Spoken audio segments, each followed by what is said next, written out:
Kai yra tokia situacija, kada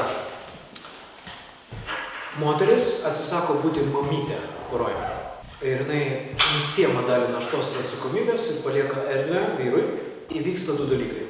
Vyras arba ateina į tą erdvę, arba neateina.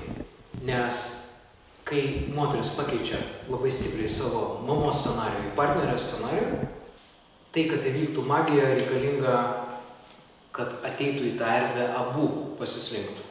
Būna pasislenka, būna ne. Nes vyrui yra nenaudinga dažnai iš vaikelio pozicijos ateiti į partnerio poziciją, nes tai yra atsakomybė, tai yra visiškai kitoks gyvenimas, negu buvo sueita, pavyzdžiui, pora iš mamos ir vyro vaiko pozicijos ir žmonos mamos pozicijos. Kokios problemos vyksta, kodėl vyras neateina į tą erdvę? Vienas dalykas nenori. Antras dalykas, paprastai moteris su skausmu tą poziciją pateikia.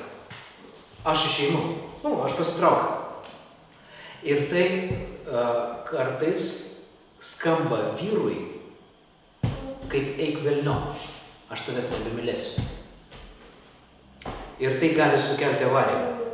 Nes jeigu moteris pasitraukinėja, reikalinga aiški komunikacija apie tai, kas vyksta, o kadangi moteris balse dažnai, kuri pasitraukia iš ten, yra trūkusi kantrybė, jinai komunikuoja tikrai netobulai, ne su meile, ne su dėkingumu, o mane užkniso.